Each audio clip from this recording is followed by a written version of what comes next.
Now we move on to general questions, and we'll start with question number 1, Daniel Johnson. Thank you, Presiding Officer. To ask the Scottish Government what action it is taking to reduce waiting times at the Edinburgh Royal Infirmary. Cabinet Secretary Sinead Robertson. The Scottish Government are actively working to provide support to ensure that significant progress is made to help all boards, including NHS Lothian, to deliver better capacity planning to meet demand and to ensure all patients are seen and treated as quickly as possible. The baseline allocation of NHS Lothian has increased to a total of £1.3 billion in 2017-18. In addition to this increase, the board will also receive an additional £19 million of NRAC parity funding, the largest increase of any NHS board in Scotland. We've also already committed to invest £200 million over the next 3 years to create a network of 5 new elective diagnostic and treatment centres across Scotland, including in Edinburgh and Livingston. These centres will enable people to be treated more quickly and will help to meet increasing demand whilst easing the pressures on unplanned and emergency treatment. Daniel Johnson. Thank you, Presiding Officer. I thank the Cabinet Secretary for that answer, but the reality on the ground, as reported in the press, is that doctors at the Royal Infirmary have been being told to send patients home in order to avert a crisis there. Patients are having to wait 17 hours in A&E. Presiding Officer, can you imagine waiting 17 hours with an injury in a waiting room, waiting to be seen? So does the Cabinet Secretary agree with Scotland's former lead clinician, Dr Anna Gregor, that under the SNP, NHS in Scotland, under the SNP, is hurtling over a precipice and has been starved of cash under the SNP? Those are direct quotes. And what assurances can she give me and my constituencies that the waiting list crisis at the Royal Infirmary and right across Scotland will end? Cabinet Secretary. Well, first of all, can I say to Daniel Johnson that the NHS, including NHS Lothian, have record levels of resources. However, demand is also increasing, and that's why the reforms that we are putting in place are so important. Daniel Johnson conflated a number of issues in his question, but let me address the one about the A&E waits, which quite rightly were not acceptable. We don't want any long waits in A&E in whatever hospital.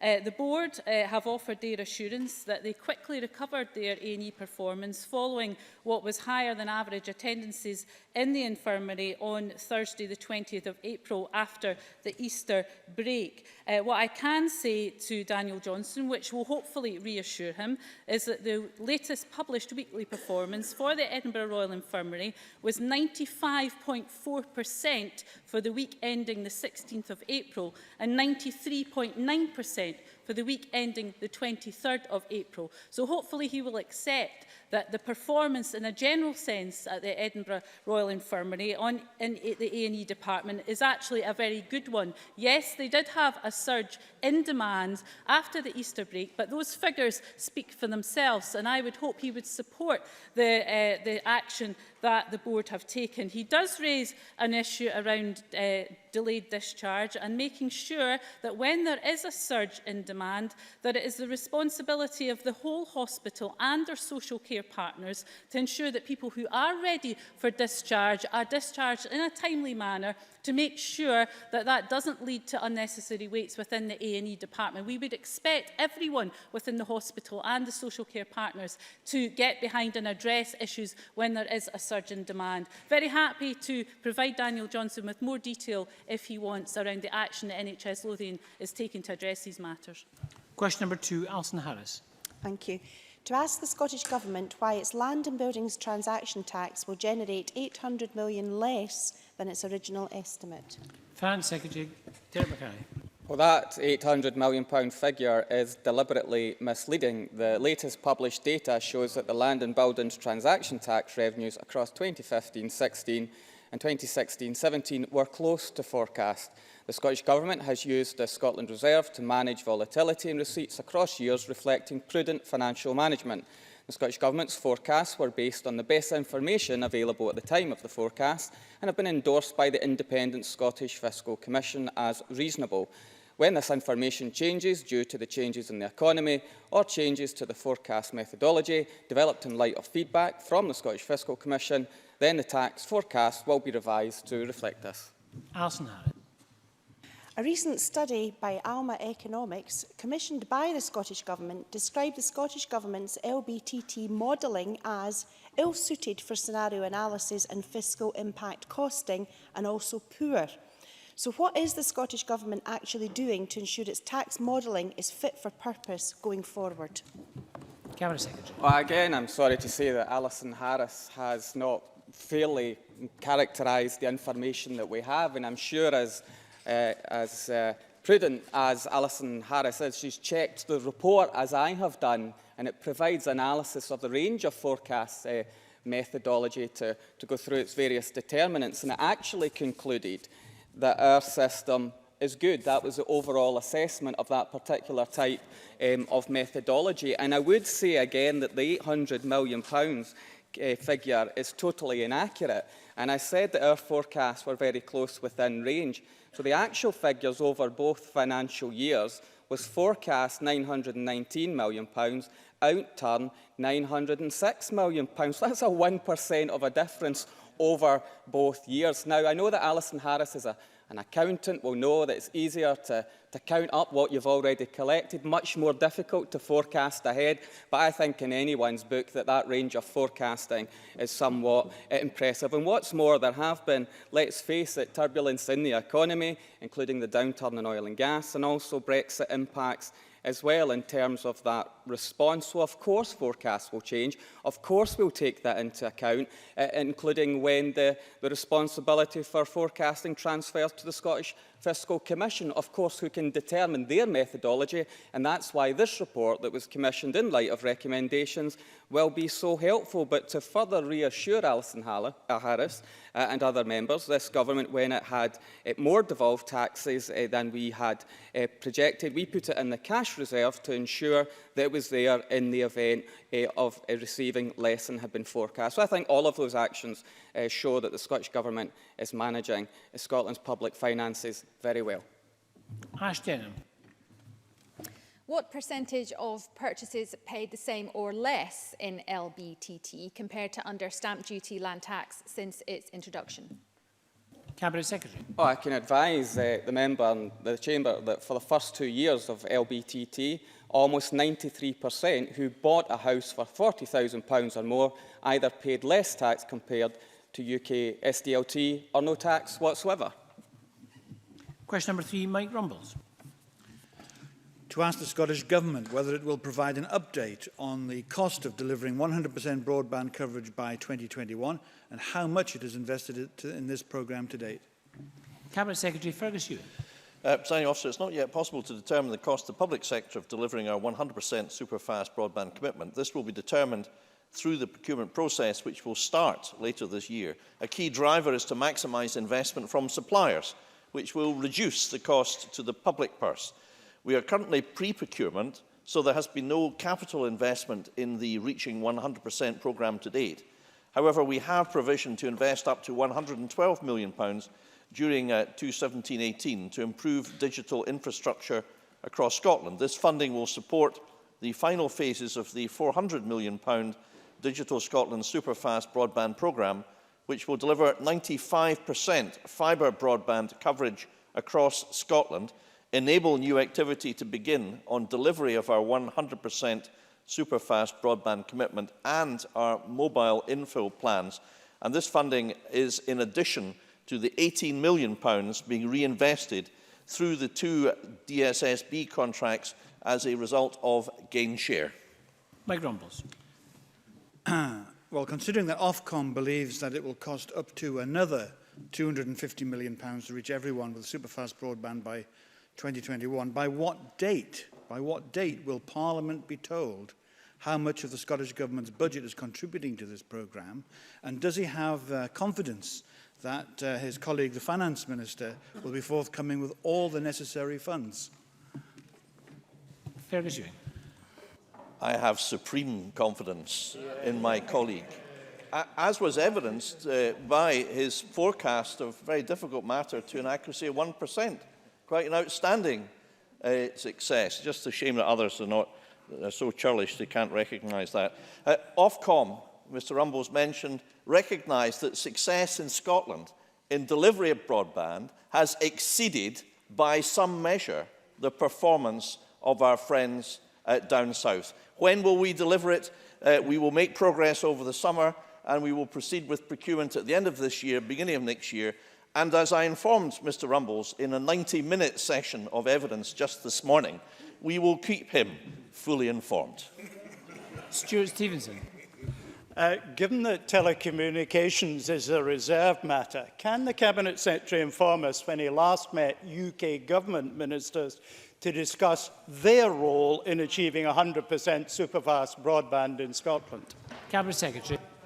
Well, I've sought a meeting with the relevant UK minister, who is called Matt Hancock, first in a letter in October, then in a letter in January, then in a letter in February, and to date he has not agreed to a meeting. So we haven't yet had the Hancock's half hour, presiding officer, if that's what it is to be called. I do think, to be serious, it is disrespectful that the UK minister will not meet with us to discuss serious matters of real importance to Scotland. And it doesn't really suggest that they actually care for Scotland a great deal, does it? Surely not. Jamie Green. Thank you, Presiding Officer. Contrary to what the Cabinet Secretary has just said in this chamber, isn't it the case that of the £412 million being invested in broadband in Scotland, only 15% of that funding came from the Scottish Government, and in fact, over £100 million came from the UK Government? I wonder if the Cabinet Secretary would instead join me quite cheerily in welcoming this UK Government investment in Scotland's digital infrastructure. Cabinet Secretary.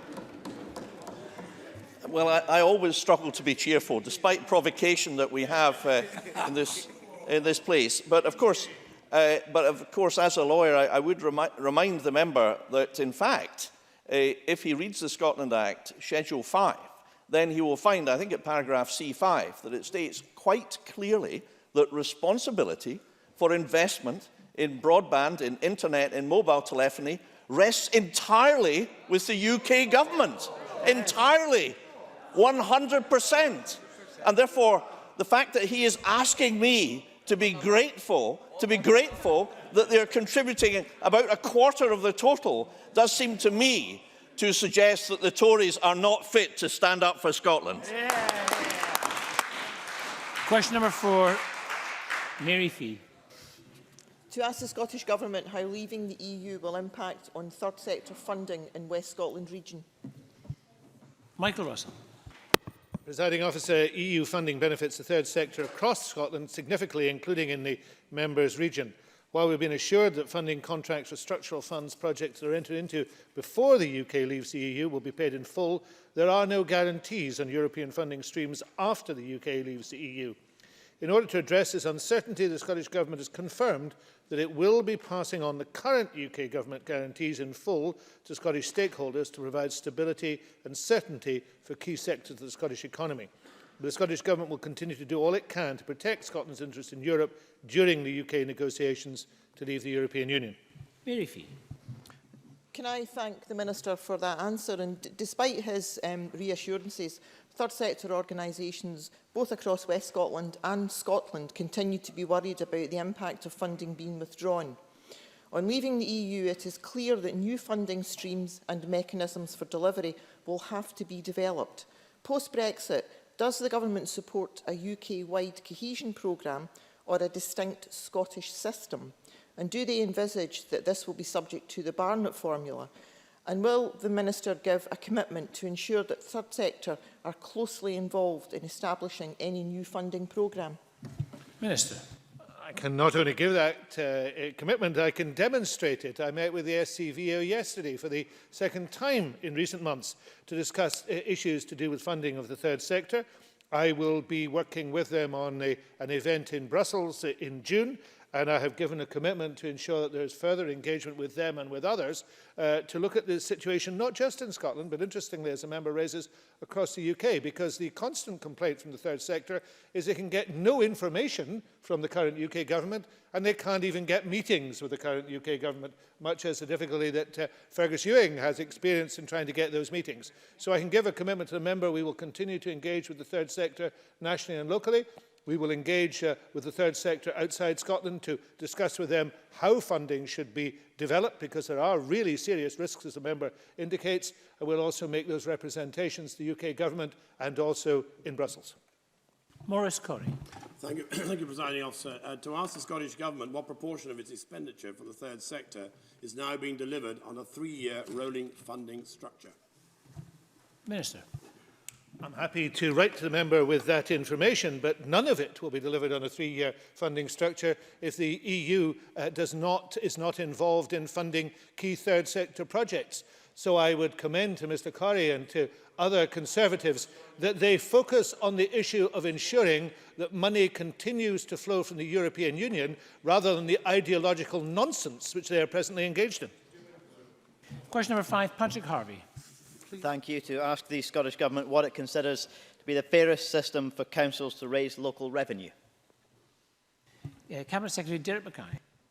We are committed to ensuring fairness in all taxes, and as the First Minister reiterated to the Chamber on April 20th, the Government is willing to discuss across the political spectrum and with council administrations the length and breadth of the country matters relating to local taxation. Patrick Harvey. Well, there was no chance, I'm relieved to say, that the Cabinet Secretary was going to say council tax.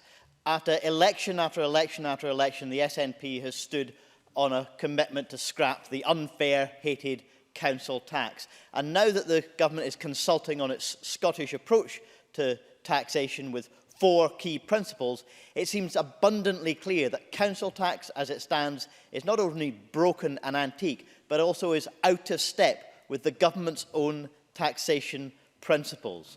Does the Cabinet Secretary agree that the councillors who are elected later this week in councils up and down Scotland should not be consigned to seeing their revenue come from this broken system of taxation, but should have available to them a new, modern replacement system of council tax or of local taxation, which will be legislated for during this session of Parliament? Cabinet Secretary. Well, I wish all candidates the very best of luck in the council elections that Patrick Harvey has mentioned, and I look forward to working with local authorities and COSLA leadership as well in these matters, as well as all parties in Parliament, in the spirit of the debate that we had on the 22nd of September, where I said that the Parliament supports continued discussion by all parties with local government and wider society of measures to improve progressivity and local financial accountability over the current parliamentary session. What this government has been doing is delivering our manifesto commitments as they relate to taxation from the 2016 manifesto, and will continue to do that, but also to engage with other parties and local government to make progress in this area. Thank you. I'm afraid that concludes general questions. We're going to move on to portfolio questions on education and skills.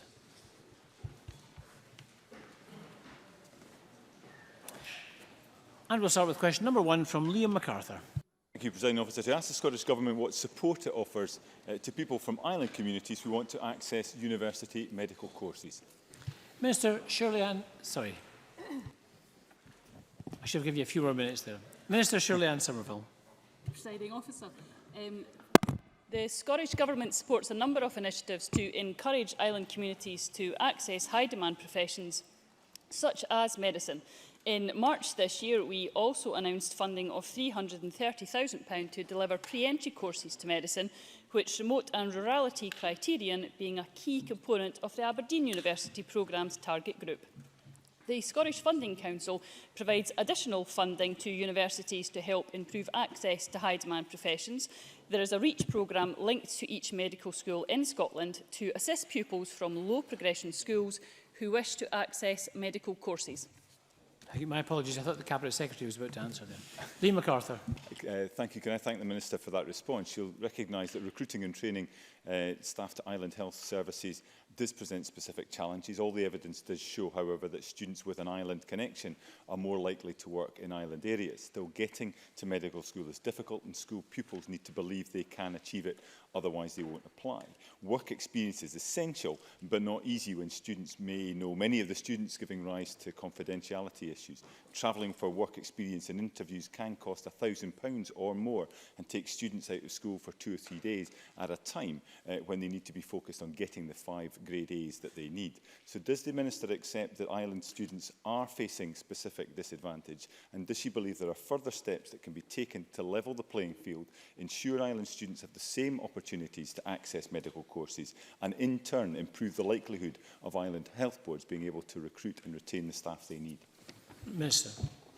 I would readily agree with the premise of Liam MacArthur's point, and discussed this very challenge when I was at Glasgow University recently, and the efforts that they are making to encourage those from rural, remote and island communities to access courses such as medicine. As I mentioned in my original answer, the pre-medical entry programme does specifically look at rurality and remote communities. We also have a graduate entry medical programme which again ensures that remote and rural focus is given to those people going through that course.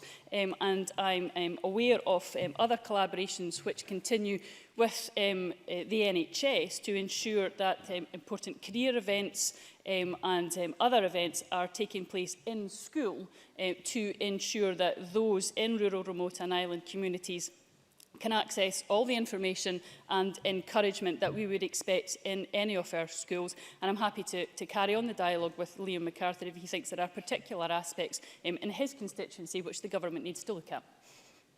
Kate Forbes. Thank you. How does UHI's campus model aid islanders and the rural west coast, which shares characteristics with the islands, to train as healthcare professionals? Because we know that making it easier to recruit healthcare professionals from the Highlands and island areas will make it easier to then bring them back. Minister. With UHI as a key partner, we are taking action to enhance the access to medical education and training for remote and rural areas. As I mentioned to Liam MacArthur, the graduate entry programme called ScotGen was announced in June 2016, and that will be delivered by the medical schools in St Andrews and Dundee in collaboration with the University of Highlands and Islands. It will provide students with exposure to careers in primary care in remote and rural areas, and will help deliver a more sustainable health workforce for Scotland and its local communities. With regard to nursing and midwifery, the University of Stirling will transfer 100 pre-registration nursing places to the UHI from the 17-18 academic year, and I look forward to visiting the campus in Inverness to see that work when I go up to Inverness in October. Question number 2, Linda Fabiani. To ask the Scottish Government when the 2014 guidance on school meals will be reviewed. Cabinet Secretary John Swinney. Presiding Officer, there are currently no plans to review the 2014 Better Eating, Better Learning guidance. However, the 2008 guidance, Healthy Eating in Schools, which provides guidance on food standards in schools, will be updated following any changes coming out of the review of the nutritional requirements for food and drink in schools Scotland Regulations 2008. Better Eating, Better Learning, which supports local authorities in driving forward further improvement to school food provision and food education more broadly, is unlikely to require to be updated in the light of the review of nutritional standards. Linda Fabiani. Presiding Officer, I welcome that news from the Cabinet Secretary. A concern I do have in my own area is that very often when parents make complaints about what they consider to be the nutritional standard of school meals, that government guidance is quoted back almost as if it were regulation, and that the local authority was hidebound in what they were able to offer. Can the Cabinet Secretary confirm that it can be reiterated that it is in fact guidance and not regulation? Cabinet Secretary. Presiding Officer, we do provide guidance of the type as healthy eating in schools and better eating, better learning. And that's designed to support local authorities as they deliver catering services and food education in schools. But local authorities do have flexibility to provide food and drink services as they deem appropriate to meet local needs and local priorities, providing they have first fulfilled their statutory obligations in this respect. Brian Whittle. Thank you, Presiding Officer. We legislate our farmers to produce the highest quality of produce under the highest of animal welfare protocols, ensuring that they pay a living wage and we give them custodianship of the countryside. Yet when it comes to producing produce for schools, we find that the Central Government Procurement Excel contract is importing foodstuffs from all over the world that can and is produced to a higher standard by our local farmers. With that in mind, will the Cabinet Secretary commit to ensuring that food that can be produced locally in Scotland makes it onto the plates of our school children for the sake of their health and in support of the rural economy? Cabinet Secretary. Well, this is an area where my colleague Richard Lockhead, when he was the Rural Affairs Secretary, invested a significant amount of his time and energy to work with me in my former responsibilities in procurement to ensure that we had as much effort and as much opportunity for the farming community within Scotland to be able to access procurement contracts at a general level within Scotland, and obviously school food contracts account for a very substantial proportion of that. So in principle, I'm in agreement with Mr Whittle of the importance of ensuring that high quality agricultural produce in Scotland can find its way into the procurement contracts in the public sector, and particularly into our schools. And of course, as part of the learning experience of young people, I'm also very keen that young people have an understanding of the origins and the routes by which food is produced, to enable that better understanding as part of the health and well-being aspect of the curriculum that is undertaken in our schools. Question number 3, Rhoda Grant. To ask the Scottish Government what measures it has taken to ensure that schools can fill teacher vacancies. Cabinet Secretary. Presiding Officer, the Government has taken a number of actions to help recruit teachers. We're spending £88 million this year to make sure every school has access to the right number of teachers. We have increased student-teacher intake targets for the 6th year in a row, and we are setting targets to train teachers in the subjects where they are needed most. We are also supporting innovative new routes into teaching, including work with the University of the Highlands and Islands. We also launched a new teacher recruitment campaign on the 8th of February under the title Teaching Makes People. This builds on the success of last year's Inspiring Teachers campaign, which helped to drive an increase in PGDE applications to Scottish universities. Rhoda Grant. Clearly, none of that is working, because the Cabinet Secretary will be aware that there is 700 current teacher vacancies, and this is having a direct impact on children's education. Along with this, there's a marked increase in head teachers being asked to lead more than one school, and indeed that's becoming the norm in some areas. How on earth can someone lead a school when they're not there on a daily basis? How far will our once excellent education service fall before the government acts, because children don't get a second chance of their education? Cabinet Secretary. Let me address a number of the points that Rhoda Grant makes. First of all, I recognise that there are shortages in the availability of teachers in certain parts of the country and in certain subjects, and I've set out to Rhoda Grant a number of the steps the Government is taking to try to rectify that. Indeed, in this year alone, we've increased the number of places available for teacher training by 370 in 2017-18 to begin to address those issues. And the whole process of workforce planning is a complex and difficult process, and quite clearly we have shortages that arise out of that. I also assure Rhoda Grant that I've had discussions with the General Teaching Council for Scotland, who of course regulate who teaches in our schools, to ensure that where there are registered teachers who are not currently active in teaching, they are being contacted to try to motivate them to become active in teaching, and also that the General Teaching Council takes an efficient approach to the consideration of registration applications from teachers who are trained to teach in other jurisdictions, to assess and evaluate the contribution they could make to Scottish education if they would wish to do so. Now, the second issue that Rhoda Grant raised was about the fact that some head teachers may be operating across more than one school. And I have to say I disagree fundamentally with her about this particular point. I think where we have exceptional head teachers, with the right support models in place, I think it is perfectly possible and tangible for those head teachers to be able to deploy their skills across more than one school. For example, in the city of Glasgow, one head teacher of a large secondary school, St Andrews Secondary School in the East End of Glasgow, Jerry Lyons, who is regarded as one of the most experienced and effective head teachers in the country, has been invited by the Director of Education in Glasgow City Council to continue to provide leadership in St Andrews, but also to provide leadership in Holyrood Secondary School, which is a slightly smaller but still very significant secondary school. And my response to that was to say that I thought it was advantageous for pupils in as many parts of our country to experience distinguished and effective leadership in education for the enhancement of their education. It has to be properly supported, I accept that. But I think the arrangements that have been put in place in that example by Glasgow City Council are arrangements which I fully support and endorse because I think they're beneficial for young people in Scotland. Colin Beattie.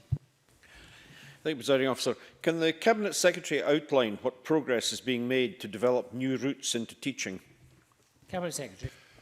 Presiding Officer, at my instigation, there were a number of routes, new projects identified to encourage teachers to enter the teaching profession. The General Teaching Council is assessing 11 of those particular routes, and some of that assessment is now complete, and we are able to recruit teachers on the basis of those new routes into teaching. It's an example of where the Government has responded positively to the demand for innovative approaches, and I welcome the input that we've had from the Colleges of Education to respond to that challenge the Government has set. Liam Kerr. Thank you, Presiding Officer. The Cabinet Secretary acknowledges that filling teacher vacancies takes time. Now, quite often supply teachers are used when a teacher is absent, but supply teacher numbers are falling, and in Angus, for example, the number has fallen from 430 to 331 since 2011. So what urgent action is the Scottish Government taking to deal with the falling supply teacher numbers? Cabinet Secretary. Well, the measures that I set out, particularly in relation to the work that the General Teaching Council can take on our behalf, to contact registered teachers who are not currently active in teaching but could contribute in some way towards the supply pool, is one of the most significant areas where we can take action in this respect. But the question that Mr Kerr raises is one of which highlights the general challenge that exists in this issue. Now, just before the Easter recess, I spent 2 days at the International Summit on the Teaching Profession.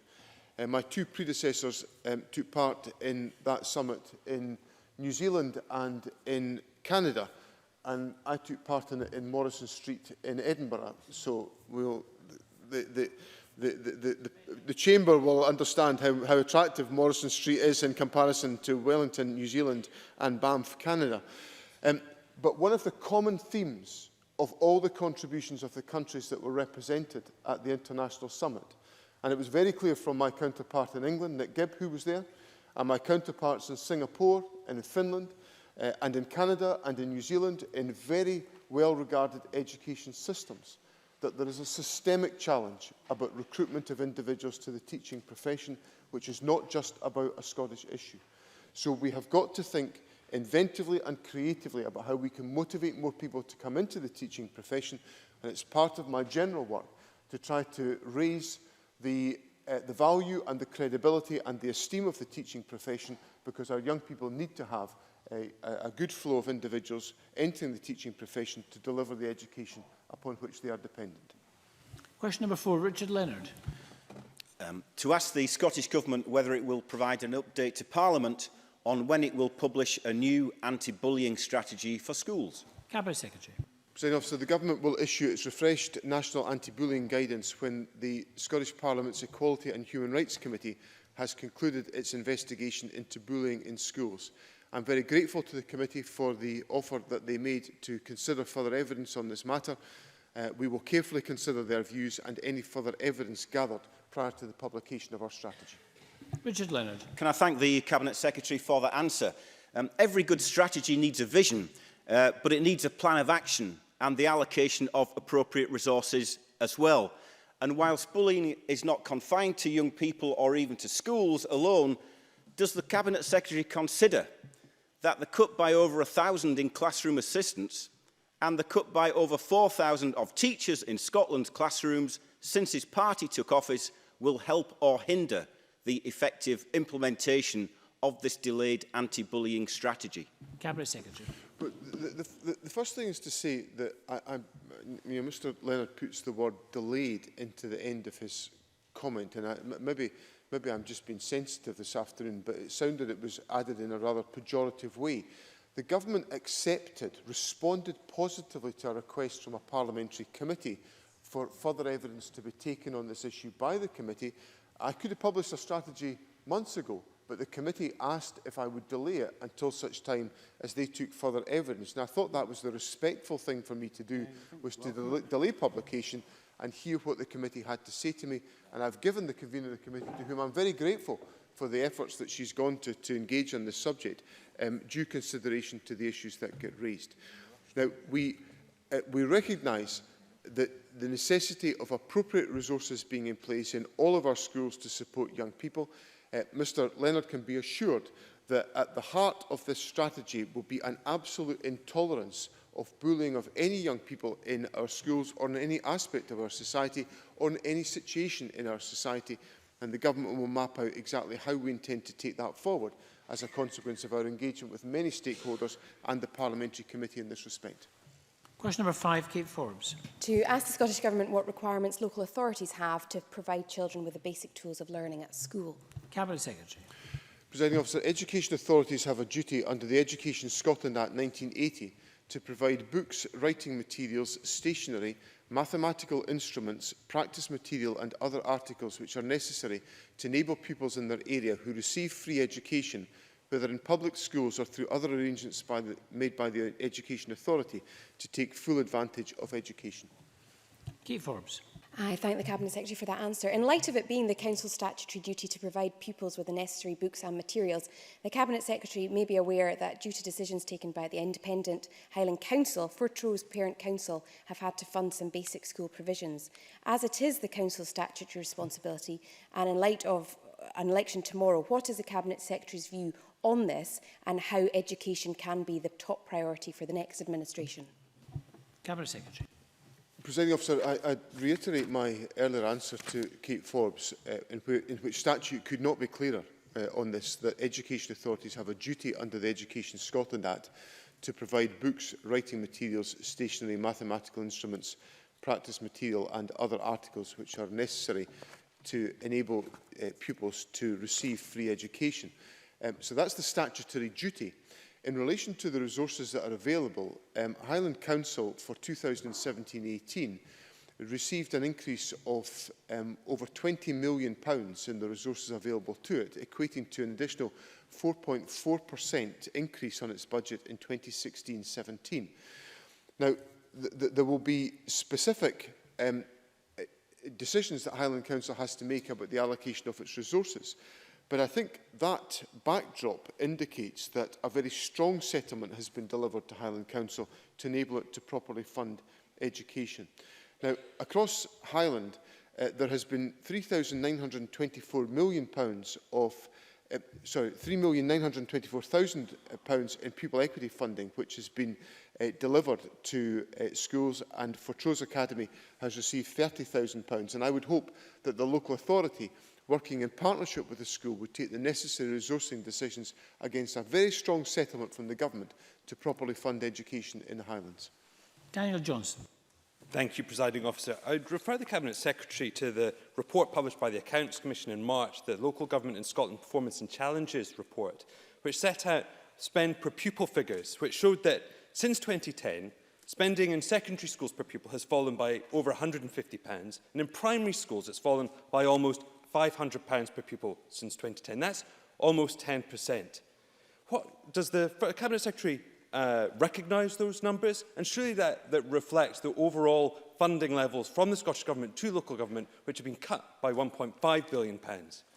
Cabinet Secretary. I think the key analysis that Mr Johnson needs to look out for is the analysis that the Accounts Commission undertook, which essentially said, and I think this must have been published it must be just before the turn of the year, I think, where the Accounts Commission said that the funding settlement for local authorities had been largely on a par with the funding settlement received by the Scottish Government. So the Scottish Government has treated very fairly local government within the resources that have been available to the Scottish Government. And of course, as I just indicated as an example, in response to the question that Kate Forbes raised with me, that Highland Council received an additional 4.4% in 2016-17, which I think in the current financial climate would be viewed as really a very strong boost to local authority funding, and the Government is delighted to have been able to make that available to Highland Council and of course to other authorities around the country.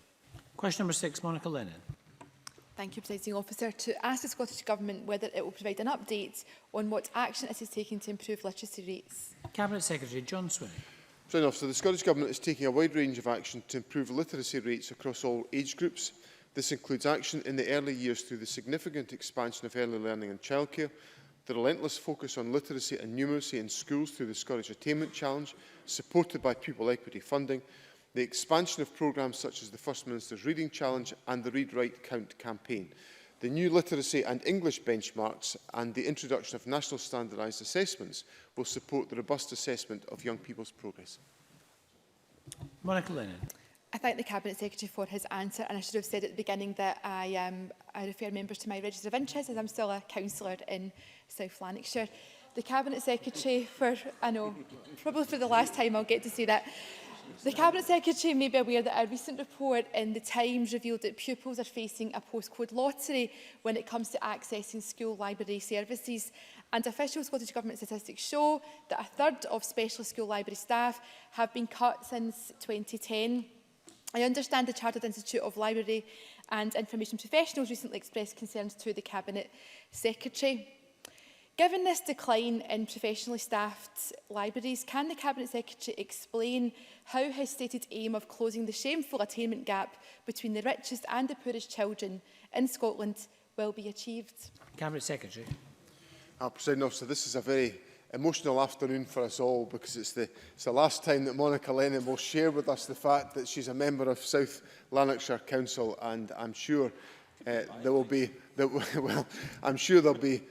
weeping and wailing and gnashing of teeth as a consequence of that auspicious moment being passed. In relation to the substance of Monica Lennon's question, I value enormously the role of school libraries. And I was recently at the Public Petitions Committee, where the committee was hearing a petition of concern about the diminution of school libraries, and I committed to taking forward a national strategy for public libraries, which I think will reinforce the view I hold that school libraries are crucial to the development of the capability of young people. A few months ago, the member for Murray, Richard Lochhead, invited me to visit Elgin Academy, and when I went there, the first place the head teacher took me was to the school library. And the purpose of it became apparent to me why that was the case, because the school library had been configured and led by a very distinguished and effective librarian, had been designed in a fashion to be essentially the epicentre of the school, where many good things happened, where many contributions to the well-being of young people were delivered by the engagement between younger pupils and older pupils in the academy. Now, I cite that example because it's one of choice, that the school and the authority have obviously decided to go down that route, and other authorities I know are taking a different route. And I want to come down very firmly on the side of the role of libraries within our schools being of significance and of value to enhance the learning of young people and to improve literacy, which is at the heart of the Government's efforts in closing the attainment gap in Scottish education. Ross Thompson. Thank you, Presiding Officer. And also, for the final time, I would like to declare an interest as a councillor on Aberdeen City Council. The Scottish Government's own statistics show that in Aberdeen City, not even half of pupils reach the expected level of writing by primary 7. Isn't it about time that the Scottish Government get back to the day job, making sure our children can actually read and write properly, and admit that under this government, the implementation of CFE has resulted in children leaving primary school not properly equipped for secondary? Cabinet Secretary. Well, in amongst the weeping and wailing and gnashing of teeth in Aberdeen City Council, at the departure of Ross Thompson and his, from the Council tomorrow, there'll be a lot of weeping and wailing and gnashing of teeth going on about some other issues that have been handled by Aberdeen City Council in a spectacularly unceremonious fashion, which have been of public note in the last few days. Oh, I'm coming to the question, Mr Thompson, or Councillor Thompson, as I should perhaps paraphrase for the last time. But yes, I'm coming to the question, Mr Thompson. Obviously, the Government has addressed the First Minister, commented on this in her responses to Ruth Davidson today, on some of the challenges that are experienced in Scottish education, and the Government is focused entirely on addressing those. But I don't think it's bluntly good enough for Mr Thompson to come here and try to absolve himself of any responsibility or contribution to the process, because Mr Thompson has been the Vice-Convener of Education in Aberdeen City Council. If statute says that our local authorities are the ones delivering education. So my question for Mr Thompson is, what's he been doing about it? What's Mr Thompson and his long service in Aberdeen City Council done to try to improve educational performance? So maybe if Mr Thompson had concentrated on his day job and not tried to get other day jobs, he might have made a bit more progress in the bargain. Question number 7, Brian Whittle. Thank you, Presiding Officer. To ask the Scottish Government whether it will provide an update on what action it is taking to ensure that all pupils can participate in extracurricular activities irrespective of background or personal circumstances. Cabinet Secretary. Presiding Officer, we want all children and young people to be included fully in their learning. That means ensuring that those at risk of being marginalised in education, whether in the classroom or in the wider school experience, are as fully engaged in their learning as they can be. For example, our 2014 guidance planning improvements for disabled pupils' access to education clearly sets out that school clubs and activities, school trips and school sports as learning activities which may carry duties under the Equality Act. Brian Whittle. Can I thank the Cabinet Secretary for his response? In a recent Reform Scotland report entitled After School Activities, Another Opportunity Gap, it states, and I quote, extracurricular activities are an important part of a child's development. It can help them socialise outside the classroom, learn and develop new skills, exercise and generally help in the development of a well-rounded individual. They also highlight, however, and again I quote, Sport Scotland works with councils to deliver active schools activities, which Sport Scotland believes should be free of charge. However, many local authorities charge. Does the Cabinet Secretary agree with me that by charging for this type of activity, the very pupils most in need of this type of opportunity are the most likely to be excluded, thus making it more difficult to close the health inequality gap and attainment gap? And what can the Scottish Government do to ensure that access for all means exactly that? Cabinet Secretary. I generally agree with Mr Whittle's point, and I think I agree fundamentally that out-of-school activity can have a very profound impact on the achievement of young people and overcome many difficulties that they may face. When we get into the territory of what can the government do about it, we get into territory which I've explored before with Mr Whittle and with some of his colleagues about what is the right level of direction for government, about what goes on within local government. Because if I start directing local authorities must do this, must do that, I don't want to put words into the mouths of the Conservatives, but there might be some complaints that I'm interfering in local government business. So there is a sensitive balance to be struck about what should be the level of government direction in this respect. I certainly have no difficulty in supporting the aspirations set out by Mr Whittle in his question, and I would encourage local authorities, working within the guidance that we already issued and have issued in 2014, to ensure that the ambitions that Mr Whittle has set out in his question can be realised by young people in our schools. Jenny Gilruth. Thank you, Presiding Officer. Can I remind members I am the PLO to the Cabinet Secretary. The contrast is stark. In Scotland, this SNP government is putting more money into education, investing an additional £750 million to close the attainment gap, while in England, funding per pupil is shrinking in real terms, with the House of Commons Public Accounts Committee warning of schools having to cut spending by £3 billion by 2019-20, directly affecting extracurricular opportunities, according to head teachers in England.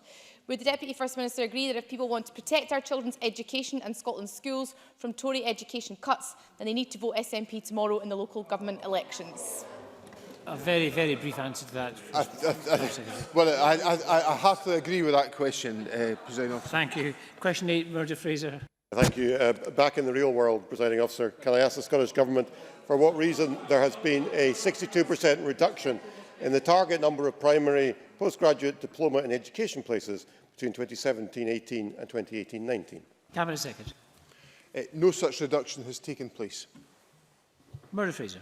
Well, that's an interesting response from the Cabinet Secretary. We do, of course, know that there are currently 274 vacant primary school teaching posts across Scotland. And we also know that many councils and head teachers believe that there will be additional teachers required on top of that as a result of the new pupil equity funding potentially being spent on more teachers, especially those with a specialism in additional support needs.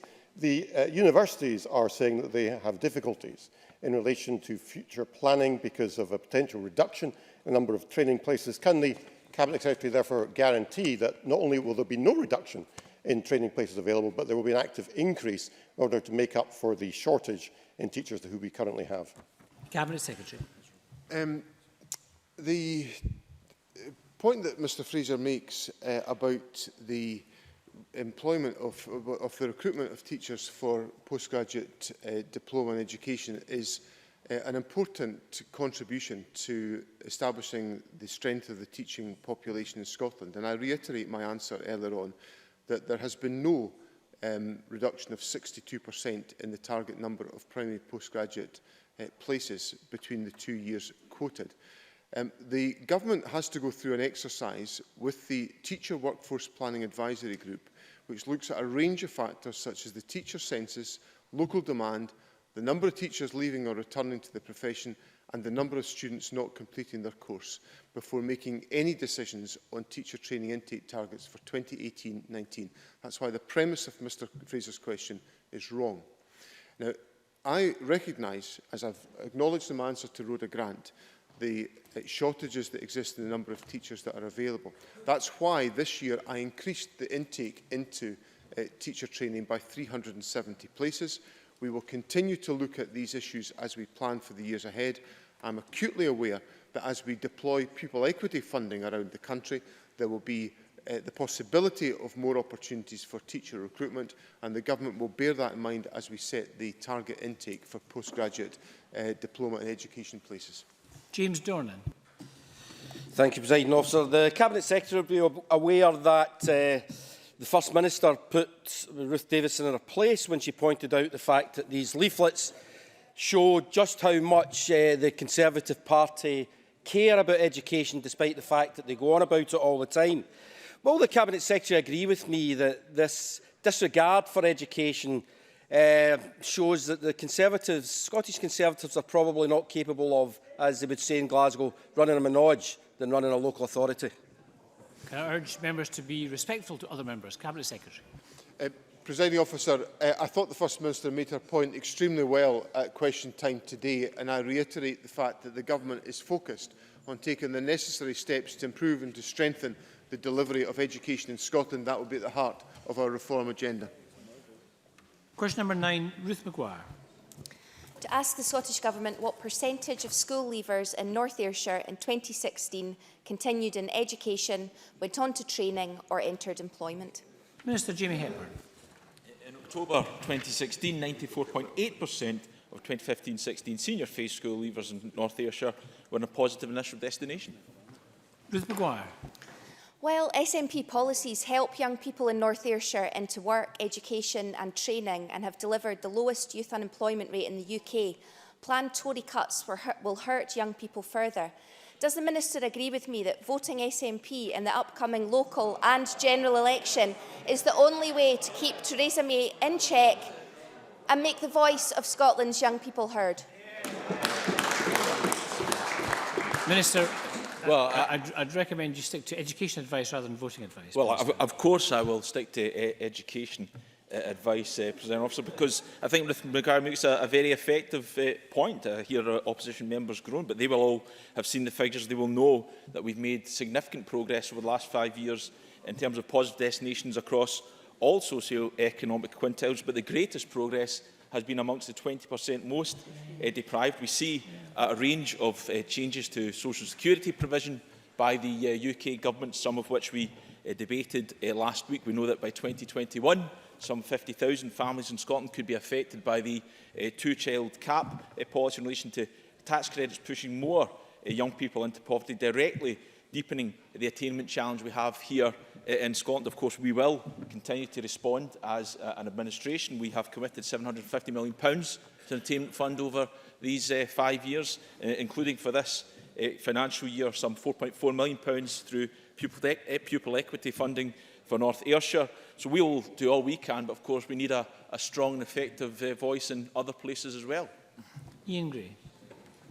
Could the Minister confirm that when the positive destination statistics, such as those he just spoke about, are recorded, school leavers moving into a job in a zero-hour contract are counted as positive destinations?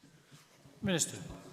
Well, what I would, of course, say to Mr Gray is that we don't have control over employment law. We in Scotland are fortunate that we have the smallest proportion of the workforce on zero-hours contracts of any lower than the UK level. Clearly, anyone entering employment is ending up in a positive destination, but Mr Gray will well understand our high ambitions for fair work here in Scotland. We've published our labour market strategy, and the jobs we want to see in the future will be well remunerated and will, of course, contribute to that fair work challenge. And I look forward to Mr Gray signing up to that progress. Jamie Green. For those leaving school who choose not to go into further education, there must be other opportunities available to them. But in North Ayrshire, unemployment is significantly higher than the rest of the UK, recent figures putting it at 11.6%. So what confidence can the young people of North Ayrshire have in this government that after 10 years that the SNP is really taking the issue of unemployment seriously? Minister.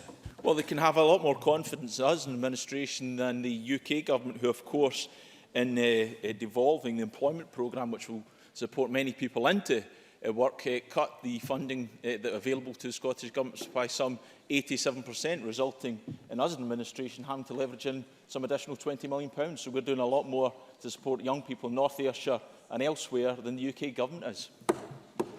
Thank you very much. That concludes portfolio questions. The next item of business is consideration of 3 business motions. Motion 5428, setting out a business programme, and motions 5429 and 5430, setting out stage 2 timetables for 2 bills. I would ask any member who wishes to speak against any of the motions to press their request to speak buttons now. I call on Joe Fitzpatrick on behalf of the Bureau to move the motions en bloc. Formally moved en bloc. Thank you. And no member is asked to speak against the motions. I therefore propose to ask a single question on these motions. If any member objects to that, please say so now. No member has objected. Therefore, the question is that motions 5428, 5429 and 5430 in the name of Joe Fitzpatrick be agreed. Are we all agreed?